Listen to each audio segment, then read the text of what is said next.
Hey there. This is Conscious Living. I'm Wendy Garrett. Welcome to the show. I appreciate you listening, appreciate your time, whatever you're doing, whatever you are thinking. Thank you for giving us a chance to be a part of your day. I've got a great guest. I've actually talked to her before. Lori Toye, you may be familiar with, and you may not, but if you have heard anything about her, probably the most, I think, incredible piece of information is the maps. That's a whole, I guess, a variety of maps that really spell out, if we continue at this rate, what could happen to our Earth. The Earth changes, and that we actually have a part in that, and we might be able to redirect it, and it goes from best to worst case scenario. Okay, that's the overview. That's the short verse. Now, Lori can there's a lot more detail than that. But Lori, thank you for coming back, because at this point you have a book called A Teacher Appears, and this really is different from the other books because it takes us back to when this all first started and gives a even better idea of what got you on this path. And that really, I think, is fundamental to this whole thing. It's a key. So welcome back. And I'm glad you're just, going forward with this, because I think people really need to hear it and give them a different perspective of what we might be able to shift with our own thoughts. Yes. And thank you, Wendy, for having me back. It's always a pleasure to speak with you. A Teacher Appears is a new book, of course, that I've published, which is an introduction to the Ascended Masters of the I'm America teachings. But this is a very, very unique book. And the reason why it is, Wendy, is when I originally published the I'm America maps, we felt such a calling to share the Earth Changes material that in all of the beginning work that I had previously published, we focused primarily upon that message. We just felt like that was important. We felt that there was a need to get that out as soon as possible. And so the original seminal teachings, which were more of the spiritual side of the material and an introduction to how I began to channel, how I opened up to spiritual teachers, and just the whole trial and tribulation that we went through in actually publishing the first map, which was the I'm America map, which is the Earth Changes map of the United States, just the whole process that we went through in order to share that information with humanity. Okay, and I'm sorry for making you reiterate your story, but there are going to be people right now listening who have not heard all of this or any of it. And so what happened? What was the deal? Why did you change your life? Oh, my gosh. You have to understand, Wendy, that I was from an extremely conventional background. I was raised in the Missouri Synod Lutheran Church. I had never heard about channeling. I might have understood a little about meditation, but had never actually done meditation. I didn't know what a past life was. I hadn't been involved in anything of metaphysical understanding whatsoever. So I was 22 years old, and I was living in a small town on the Olympic Peninsula, which is near Seattle, Washington, called Sequim. And I was the manager of a small weekly newspaper for the advertising department. And I had been called out to pick up an ad from a health food store. So I went to the store, walked in the door, and the woman at the counter pointed her finger at me and said, "You have work to do for Master Saint Germain." And I was a bit surprised by that, and of course I was intrigued, but I needed to pick up the ad, so I said, "Okay, who is Master Saint Germain?" She says, "I'd like to show you his picture." So I followed her to her back office, and there on the wall hung a picture of the Comte de Saint Germain. And it was odd, Wendy, because it was like I recognized this person, even though there wasn't any reason for me to recognize him, because it was obviously, from another time period around the French Revolution. And so he was not a contemporary whatsoever. And I asked her, I said, "Well, tell me more about who this person is," because it was such a visceral reaction on my part. And she said, "He is an ascended master." And I said, "Who is an ascended master?" And then she went on to explain to me that an ascended master is a being who was a person, just like you or I. And what they have done is they have gone through a spiritual process where they have, I guess in Hindu terms, liberated from the need to be in a physical body. And so instead of just going on into the higher dimensions of spiritual development, they also have made a pledge from their ascended state of spiritual consciousness that they would protect and defend humans in terms of their spiritual needs for evolution and growth, but also to protect them against obvious assaults that would also infringe upon those needs. And this intrigued me because I had never heard of anything like this at all. So she gave me a pamphlet on Ascended Master teaching, and this woman became my first teacher of the Ascended Master tradition. Okay. Now, I've heard references to people like immortals or avatars, and does this apply? It does. However, the Ascended Masters are also members. Most of them are. There might be some that are not. I mean, honestly, I just work here, so I don't know everything. Yeah, I know the feeling. But they claim to be members of a group known as the Great White Brotherhood. The Great White Brotherhood is not a racial slur by any means. Great White Brotherhood refers to Great White Light, and it is a brotherhood and a sisterhood of these ascended beings who have joined together in their consciousness at another level in order to assist and to help us. And there can be members of the Great White Brotherhood. Many people are members who are in the unascended state as well. And they actually work together through the medium of consciousness in order to engender our spiritual growth and evolution on Earth. And it is not necessarily a religion. It embraces all religions, so it is universal in its cause and its focus. Okay, now the thing is with this, when you get into the channeling and getting with the maps and all that, so from that point, you have been basically called. I've been called. Yeah. And so what I did from that point, Wendy, is I began to practice meditation a lot, which was hard to do because I had 3 little kids. But I'd get them down for their naps in the afternoon, and I'd have about an hour and a half. And during that time period, that's when I would meditate. And it was so fascinating because these master teachers would often appear to me, and they would give me techniques to do how to improve my meditation.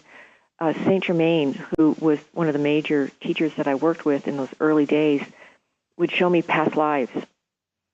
And not past lives in terms of you were, some famous person. It wasn't like that at all. I had very nondescript lifetimes.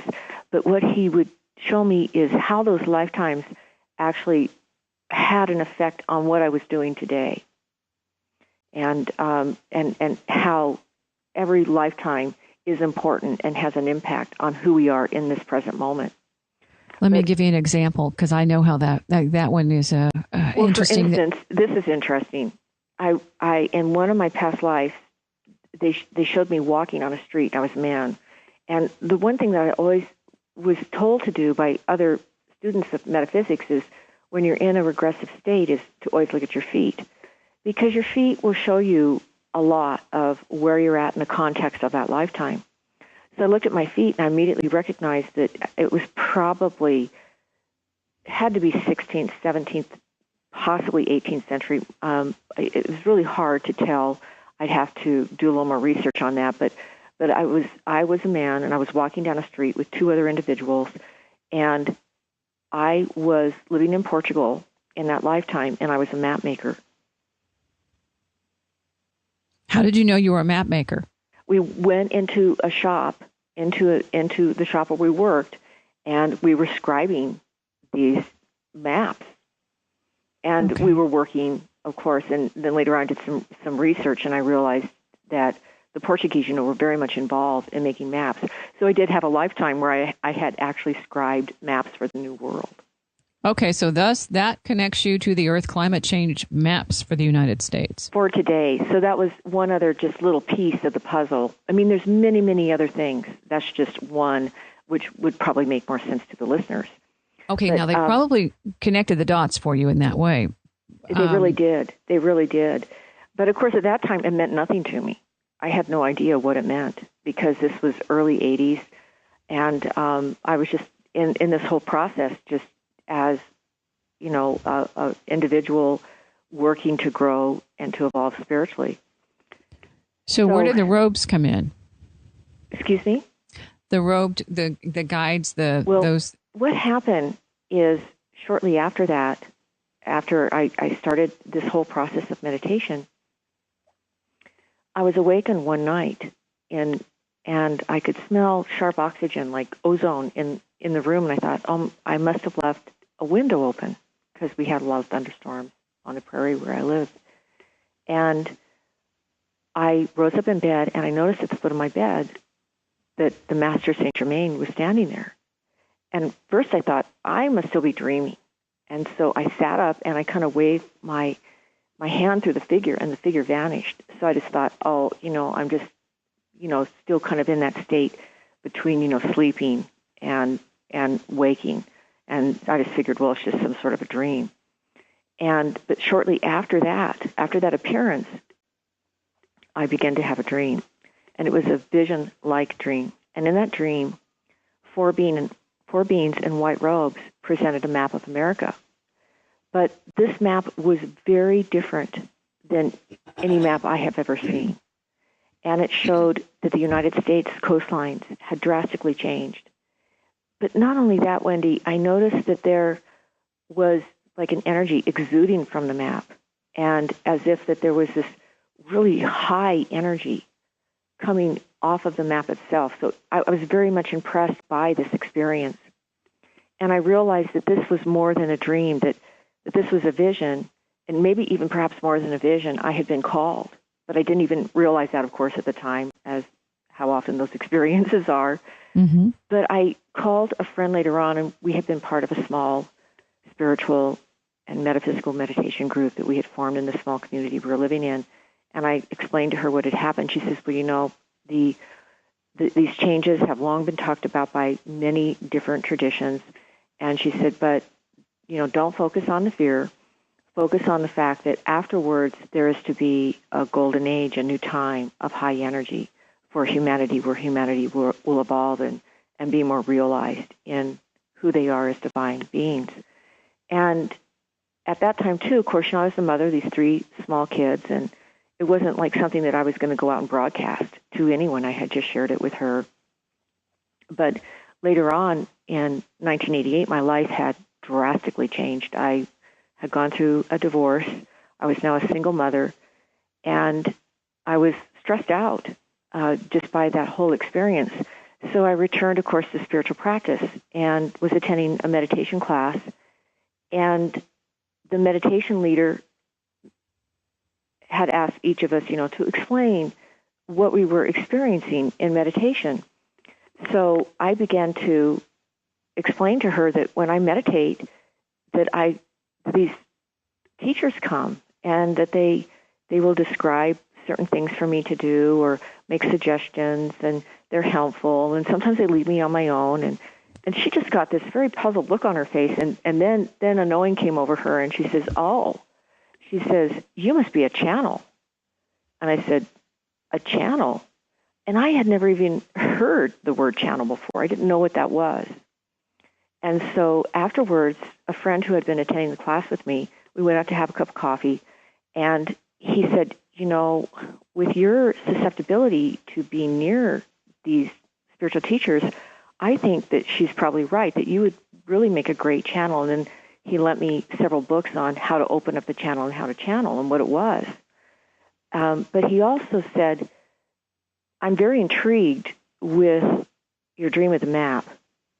And, of course, he was a student of the Edgar Cayce studies, and Edgar Cayce, had a lot of his information was focused on the topic of earth changes. And he says, perhaps we could talk to these spiritual teachers about that map and maybe get some idea of just what that message is about. And so I said, okay, I'll do that. That sounds like an interesting project. But it was a bit of a struggle because we both work full-time. He had an advertising agency. I was a graphic designer, and at that time I had my daughter with me and had to get her off to kindergarten in the morning and all that. And so we agreed to meet in the early morning hours. We met at 4:30 a.m. And through that process, Wendy, it was in the beginning sessions were very difficult, and I actually talk about all of these sessions in the Teacher Appears, and just how difficult it was in the beginning, because I would enter into meditation, and then I'd get there with the master teachers, and they'd be talking to me really fast, but I didn't know even how to relay that information. So finally I started to communicate what they were saying back and forth, and it was a little obtuse and kind of slow, but little by little, piece by piece, step by step, they would give me visualization techniques and how to integrate the process. And in a Teacher Appears, I talk about how this happened, and it became a much more streamlined process for me. And from these sessions, then we created the I'm America map. Okay, now part of that is you're elevating your frequency. Absolutely. And that was a very unique experience for me because, of course, again, from this totally conventional background, I had no idea whatsoever what was really happening to me. Of course, it's the rise of the energy in the Kundalini. But I didn't know that. But they were telling that to me in these very simplistic lessons. There's 51 of them total in a Teacher Appears. But as a result, as it is with any spiritual process, I had my doubts and I had my suspicions. And so in this book, I talk about just the whole process and what happened to me at an emotional, at a mental level, physical level, and just how I integrated and worked with this information. Of course, I end up leaving the work 3 times because I feel that the message is just way too heavy. And this isn't anything at all that I want to even be involved in. But then inevitably I would always return back to it because it's like this, that once that spark is lit within you, you can't turn back. And they had lit the spark within me. And I was ready to grow, and I was ready to evolve. And so Teacher Appears is that story of that I think many people go through when they start the journey of spiritual development. Okay, now I'm going to skip around in the book and all that just because there's no time to really go into any great depth and assume that if you are listening, you're going to get a Teacher Appears and be able to follow along and connect the dots. But in here, when you get into the, there was an earthquake and you had a date in mind. This is page 121. Yeah. Yeah. Over and over and over again, October 17th. And I couldn't get it out of my head. So finally, I went to another channeler that I knew and asked that question of the guide that she was bringing through at the time. And you can read in the book exactly what his response was, but it did turn out that indeed October 17th was the San Francisco earthquake, and in the late 80s. And that was the impetus. I think I needed that to understand how important it was that we go ahead and publish the map, and that we go ahead and share the information with as many people as we could. Now remember, in the beginning, when we first were introduced to this type of information, we didn't understand it in its entirety. We felt like that it was more like a prediction. We didn't understand the nuance of prophecy. But what I came to understand later on is that with prophetic information, especially when it's spiritual in nature, as this is, that this is information that is not carved in stone. And this is not a doomsday message. Instead, it's information that's being given to us ahead of time so that we can make conscious changes now and be informed and aware of what the possibilities and the probabilities could be with this type of information.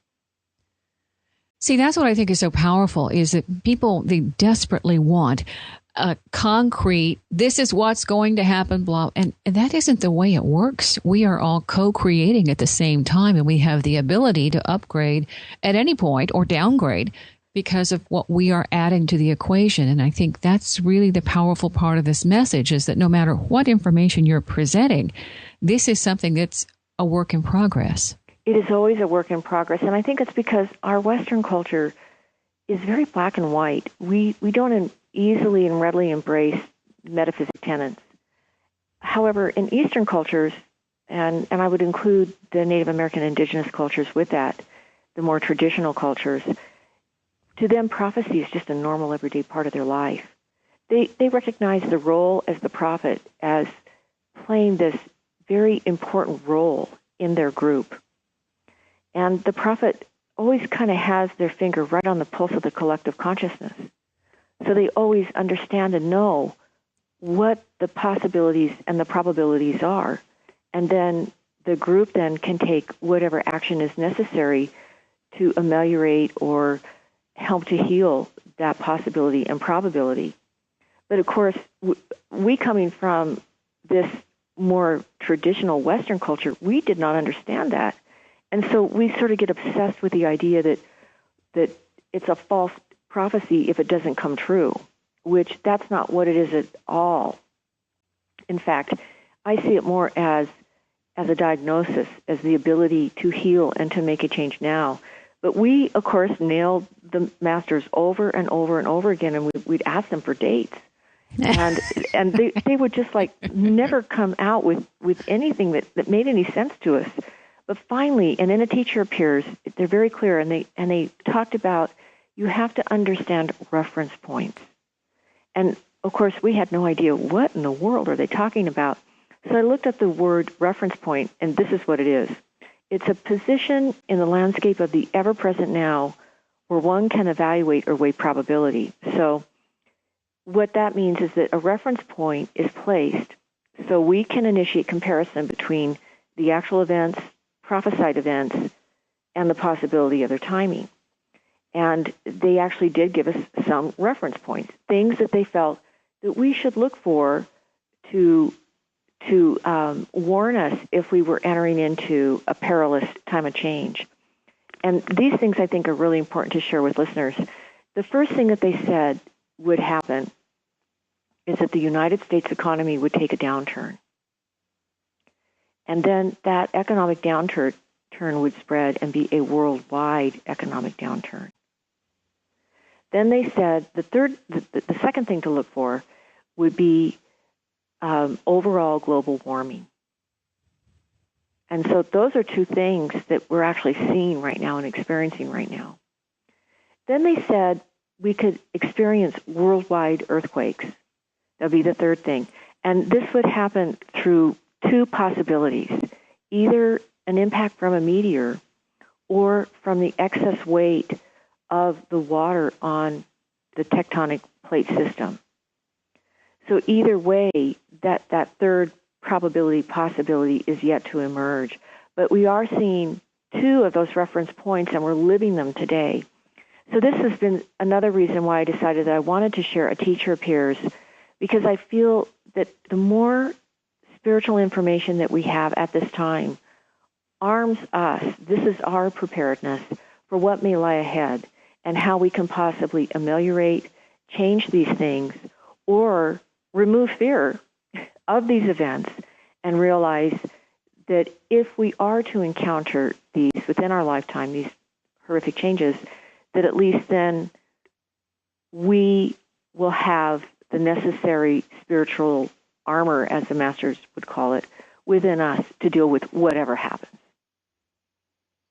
The one thing I think about the earthquake thing is they didn't throw in the fracking potential. It's always fascinating to me because when they'll talk about these types of prophecies and then their spiritual lessons and all, it takes us a long time to absorb them, to understand what they're really talking about. And even today, Wendy, I'll read even one of the first or second lesson from A Teacher Appears, and my mouth will drop open because I'll realize something else that they were really saying. Well, and it came through you, and so it's not in your vocabulary or in your reference. This is something that's totally foreign, so you do have to go back and say, okay, now what was this? Yes, and I don't think people really understand that. I think that they probably think that when you channel something, receive it in trance like this, that you already know it and you already spoke it, so therefore it was cognized and you've already applied your critical thinking. But no, not at all. Instead, it's almost the opposite. Yeah, if you want it to come through without any kind of agenda, you have to become totally, completely neutral.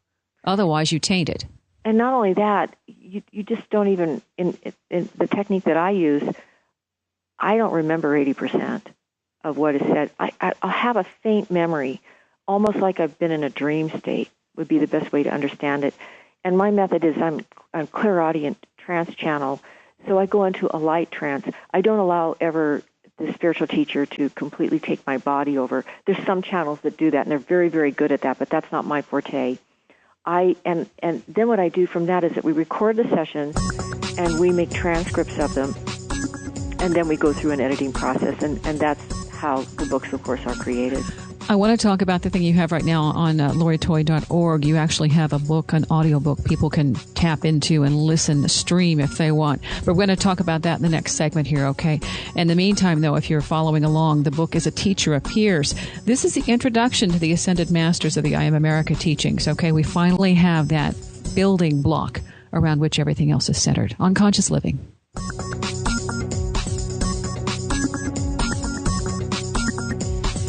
Hello. Welcome back. A Teacher Appears. My guest, Lori Toye. She's the author of the book, and she's also the creator of the I Am America maps. If you've had a chance to see them, it shows how the coming Earth changes could potentially affect us. There are several different versions with golden cities on them.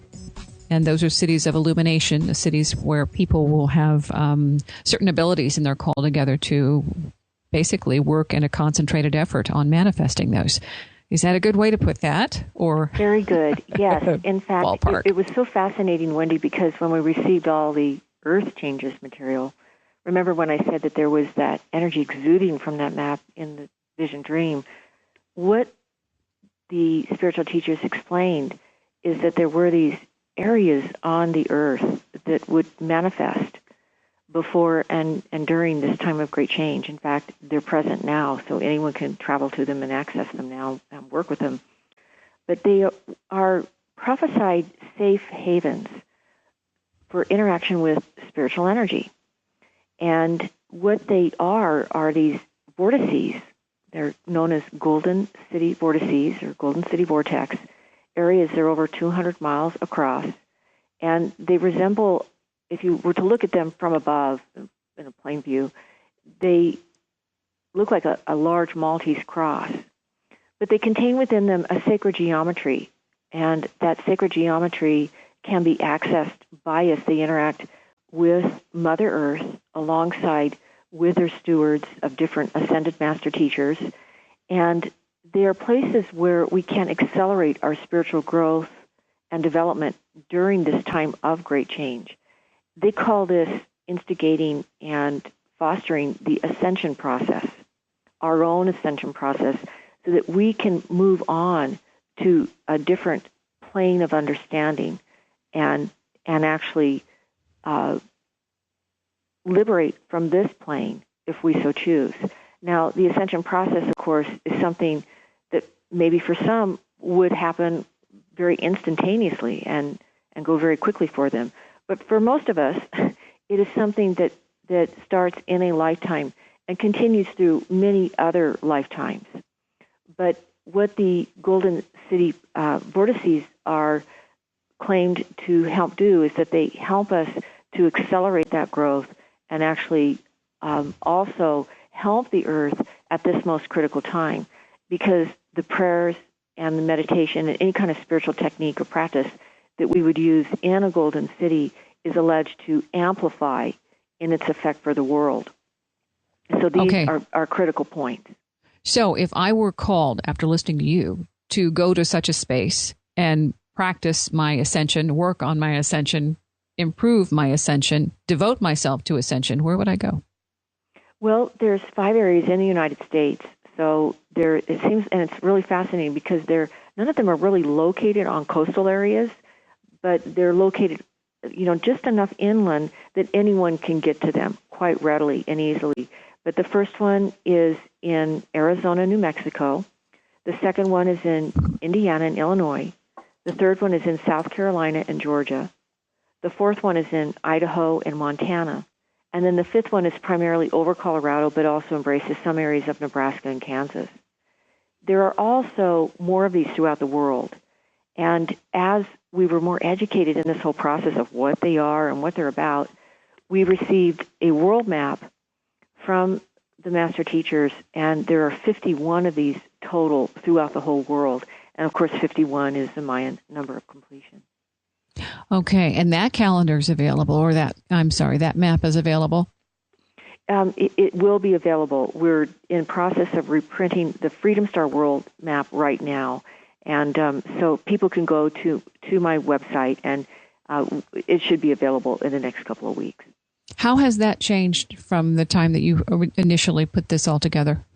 Well, in 1996, 1997, we asked that exact same question to the master teachers because, of course, the America map came out, and its original genesis was 1988. We published it in 1989, so we felt, well, that was a reading of the collective consciousness then. How do we work with this? And I think they were a bit amused when we asked that question, because to them, how do you change a prophecy? To them, it was this valuable story that they were telling us that we needed to work on in order to help to change, and that this wasn't a prediction.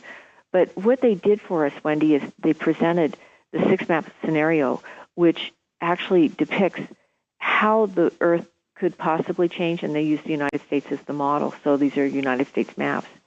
And so they have the first-case scenario, which is really quite mild and more generalized, all the way to what they say is a six map, which is the I Am America map, which is the final conclusion or worst-case scenario. So they say that basically our consciousness is working with nature and the elemental kingdoms, the devas, all the time to actually change and create the world that we are living in. So we are, in essence, like stewards of nature. And consciousness does have this very profound effect upon weather and what is happening, in terms of the whole global scene.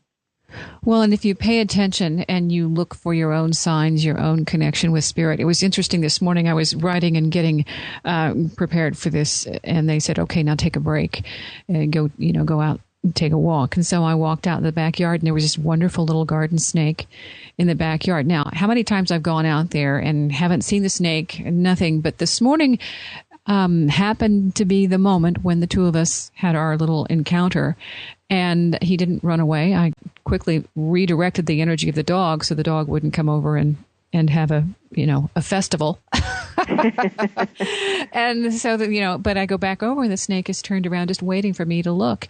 And part of that is, Kundalini energy is powerful. Snake is also serpent wisdom. It's also divine esoteric transformation, because you are transmuting a lot of things and then transcending as you shed the skin to become a greater and more potent, powerful, in-tuned, connected creator.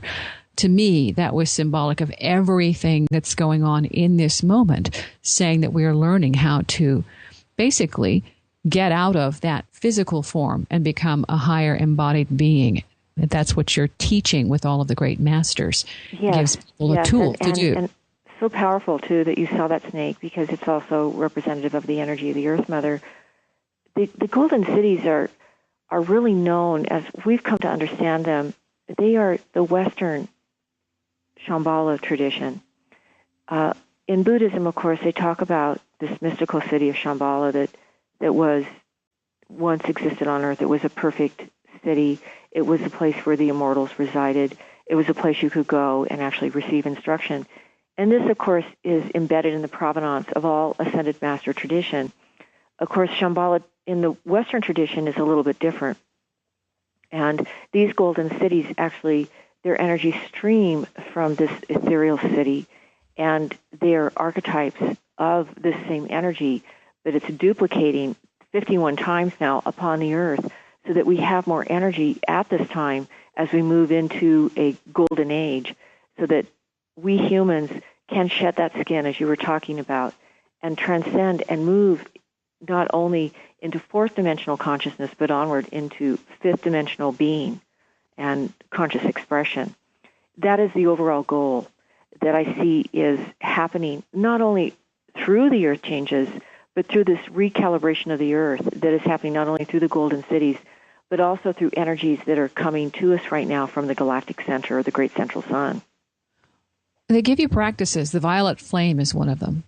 Yes, and in A Teacher Appears, they introduced the violet flame, which was very profound at that time in my life. I was using the violet flame, of course, on a daily basis. I had to. Trust me, I needed it. And the violet flame is of anything if you were to pick up in these teachings, and it's in most Ascended Master teachings, you'll find it everywhere. It's quite common. It is also, in Hinduism, it would be known as Bhakti Yoga, or the yoga of compassion, or the practice of compassion, which we find in Christianity, we find it in Hinduism, we find it in Buddhism. But they talk about it more from their tradition as light and sound. Light and sound is always the foundation of most Ascended Master tradition, and it's based upon the 7 rays of light and sound. And ray forces, of course, are very seminal in their teachings as well. But the rays you'll find are really the 7 planets that are talked about in traditional Vedic astrology, or the 7 grahas, the grabbers of our consciousness. So these perceptible energies that then express themselves as light and sound become very important, because it's best too, when you're learning about the rays, to throw away the numbering systems, because that can really throw you off. But the last and final ray force, which is known as the violet ray, is the last energy and light spectrum from where we can transconduct to the next octave. So they visualize and teach us how to use the violet flame through sound, through decree, through prayer, through meditation, through visualization, to actually visualize this magnificent purple light around us. And from that position, we're able to transconduct our consciousness to a new level of expression, where we can actually experience fourth dimension. Now, when you have done this, beyond these teachings and beyond everything that you are disclosing now, personally, what is it like for you now? Oh, it's wonderful. It always brings me peace. That's the first thing. Of course, it will depend on what I'm focusing upon in the moment. If it's a personal issue, if it's a work issue, for whatever you need to do it, or if it's just, overall spiritual maintenance on a daily basis.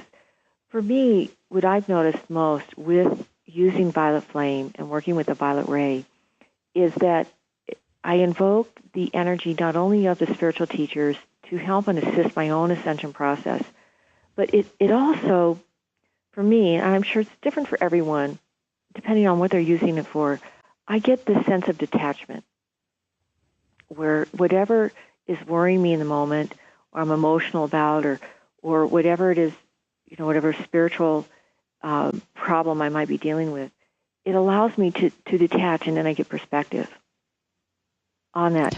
But I also notice one other thing, and this is a physical anomaly. I always get a very high-pitched ring. Yeah. And that high-pitched ring, I think, is me tuning into those other frequencies that then subtly are helping me to grow and evolve in my ascension process. You know what? What I've been told about that sound is eventually it'll go away and you'll know your work is completed, but don't expect it to happen anytime in this lifetime. Well, I get it a lot, so that sort of shows where I'm at. It's like, okay, don't go jumping for joy just yet, because you got another hurdle to clear, and this noise is just part of it. So, but it's that thing of becoming more, I think, accepting and allowing that we're evolving, and this is part of our learning to work as co-creators and not just see ourselves as little teeny tiny islands with no power. If the very first thing you can do is say that I am creating, and then see what you're creating. It is truly part of the self-realization process, which in a teacher appears, they're instigating this. They're working to seed this very seminal and foundational idea. Another thing I really loved about A Teacher Appears is because there's such an innocence in these beginning days when I began this work.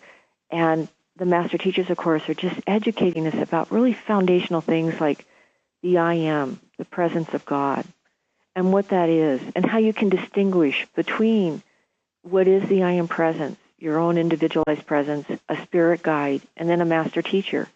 Just really basic things that you wouldn't normally think about. And then how to constantly keep yourself in tune with that presence, how to work with that presence of God through your intuition, to realize that inevitably all answers, critical answers, are within. Now, what's fascinating to me is that part of the struggle that my spiritual partner was going through at the time, and a teacher of peers, Dan, is that he had these finance issues and money problems. And I think because he was sort of a newbie to spiritual growth and evolution, I think he kind of expected that the master teachers were just going to reach right in and deposit money into his checking account. And that's not the way it works. I think we'd all like that. We would love that. Okay, we would, of course. We'd love to have someone do our heavy lifting for us. But what they do, a master teacher like this, they will never, ever tell you what to do. Instead, they will make suggestions, or they'll teach you the universal principles and the universal laws so that you can apply them in a way that makes sense for your personal situation. And it's humorous, but it's also, I have compassion for him too. But he was in this process, and here the master teachers keep saying to him, this is what you need to do, but he sort of resisted that.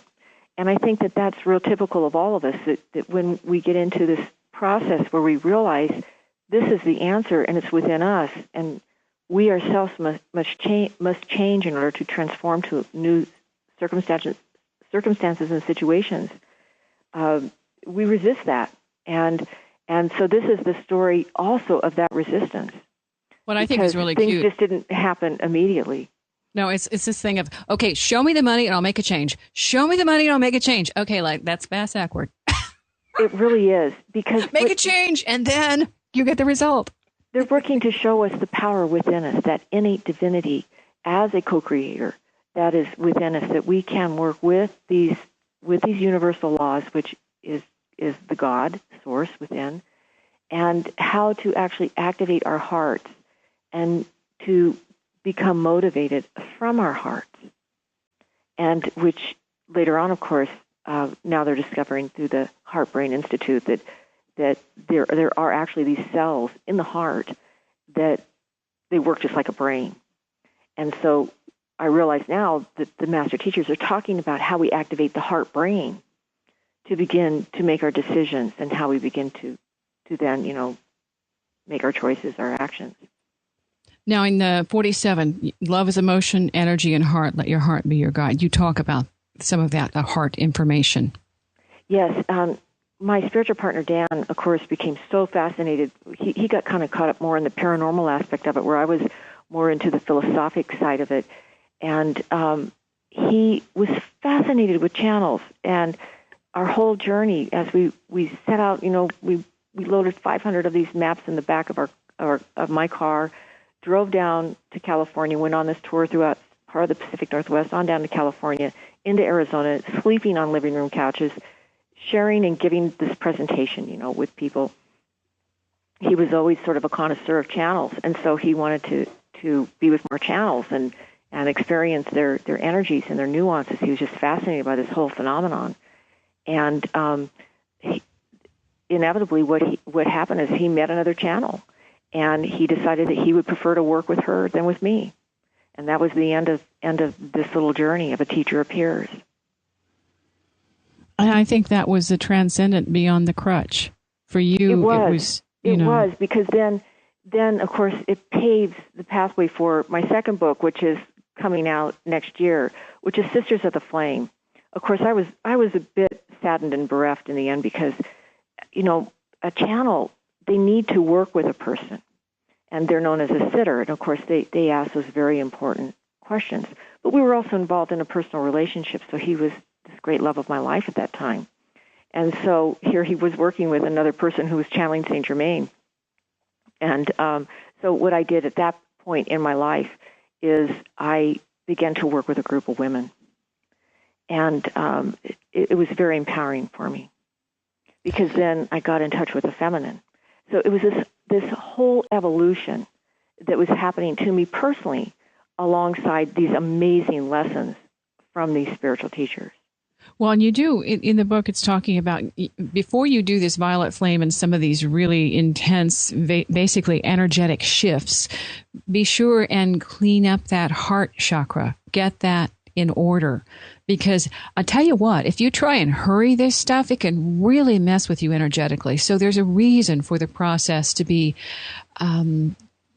just gentle and fluid and consistent without saying, okay, I'm going to jump into the deep end of the pool, because having had conversations with people who had a full-blown Kundalini awakening and like, oh my, holy cow, to the one that I've experienced, which is ongoing. That's really good that you've reminded the listeners of that, because no doubt this takes time. And it's like, you're not going to, when you start to run, you're not going to run the Boston Marathon, overnight. So this is sort of the same thing. It does take time. In the beginning, when I was starting to channel, I didn't realize that I would work with the energy of the people who were sitting. But when I evolved my work into Sisters of the Flame, I worked with a generator, and she was amazing. And she would just sit there and feed me energy while I was in trance. And this allowed me to extend the length of my trance sessions, and I suffered no burnout whatsoever. It was very, very phenomenal. And since then, that's the way that true trance channels will always work. They know how to feed off of the energy of the people that are sitting. That's a really good point, because in terms of getting this energy, it's a very different type of energy than going out and running a physical thing. It's almost an electrical component. Well, it is an bioelectric component of us that we don't use on a regular basis, and you have to acclimate to that. Now, as you have done this with, do you do more presentations, or is it mostly like this, the internet appearance? Well, I don't do as much trance work as I did. Of course, now I'm now a grandmother, and I want to share this information with future generations. So I've been focusing on getting all of the material produced, that is, out in books, audiobooks, available in whatever forms in ebooks, so that people will have these teachings. Because I feel that they're very important, and there's a lot there. I'm a very prolific channel. I'm one of those channels that I could work for 2 weeks and produce 2 books. I know, yeah. So I backed away. I backed away just because I want to understand it. I'm unique in this aspect, is that I want to live my work, and so I want to understand it, and I want to apply it myself. And so part of that takes time. Like the Edgar Cayce thing, is you will burn out. You have to give yourself a boundary and an acknowledgement that this is a life that you get to enjoy. This is exactly. That's what it's about, and there's a lot of maintenance that needs to happen when you're doing that type of work, because it's very hard on your electrical system. In fact, I was speaking to a teacher of Taoism, and she said, there are, in Tibetan Buddhism, they train young boys actually who have the propensity to go into trance to do this work, but she says they don't live long. She says they usually only live, to mid-20s to their 30s, because they burn out. If you're listening and you do channel and you're doing some of this, because I know a lot of the people who gravitate to this show are also along this same wavelength.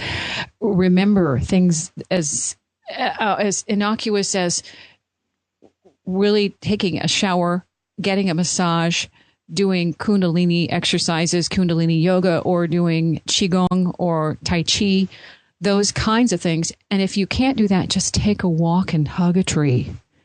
That's an energy shift and an energy exchange that is incredibly powerful, that you don't wear out or overamp yourself into a place of being lethargic and getting an illness that you wouldn't need, because it's an energetic affliction, and just saying, hey, kiddo, you're wiped out. Take a break. Because this stuff can be so And one thing that addictive. I recommend, too, is just using salt baths. It's one of the most simple things you can do. Salt removes impurities. It also can neutralize energy fields. So Epsom salt? Put I use a whole container, any type of salt, into a bath, and that's one way that you can instantly recalibrate your energy. And that's one method that they gave us. You also want to focus on diet to some extent. I have found that when I'm doing a lot of trance work, I crave sweets. And I think it's because you're using a lot of your brain power. And so we asked the master teachers, what should we use? And they recommended, Saint Germain recommended to use pineapple. That was a very balanced food for me specifically. Now, I'm not saying that this is for all channels, because this is a recommendation for me. But I have found that works well for me, that I eat fresh pineapple when I'm doing that type of work, that I don't have that kind of hyperglycemic craving that seems to go on. You're using the energy. I would do an egg for protein before, quick protein, and afterwards a cookie. Chocolate chip preferably. Sorry. No bake. Not my favorite, the chocolate, no bake, peanut butter. Okay. Yeah. Cause that just had, a little oatmeal, little, anyway, we digress to food. Now this is very fascinating. I had heard from a man who was very much involved in this type of study in Russia because, of course, in Russia, psychics and trance mediums and all that's part of their culture. It's much more accepted than it is here in the United States. They discovered that when people were entering into these trance sessions, that they were actually depleting aspects of the thyroid. And of course that makes sense, that's throat chakra. So in order to bring that back, they found that radish would bring the throat chakra back into balance. And so any type of radish is what I find works well. I like red ones the best, but there's white ones, there's different types that you can use, and radish is, pretty common in Russia. Yeah. But they found out that it has a type of trace substance in it that actually will replace that etheric energy that you need. Oh, that's fascinating and very helpful. Part of this stuff is that as we share, we learn. And that's why I really, really appreciate you getting into the details and the nuts and bolts of how this manifested and the learning curve, the process of you just don't jump and, you're riding the bike. You figure out what kind of bike you want and how it's going to work with you and what kind of projections you're going to throw into it. So the book, A Teacher Appears, is great as a primer. Well, and also, I think this is perhaps one of the reasons why I didn't publish A Teacher Appears until now, because I've been working at this now for 25 years, and I think I now have the maturity that I can share this with people and actually help them and assist them through this process for themselves. Each person has the ability to make these wonderful, brilliant, divine connections, and that's what this demonstrates. We do. It's all within us, Wendy. It is indeed within, as the master teachers have always said. And it is an amazing journey, and one that I think their own presence would welcome them into. Okay, listen to the audio version of this story. You can get it at loritoye.org, okay? And you can find out more. Thank you, Lori. I appreciate your time. Yes, thank you, Wendy. It was a pleasure as always.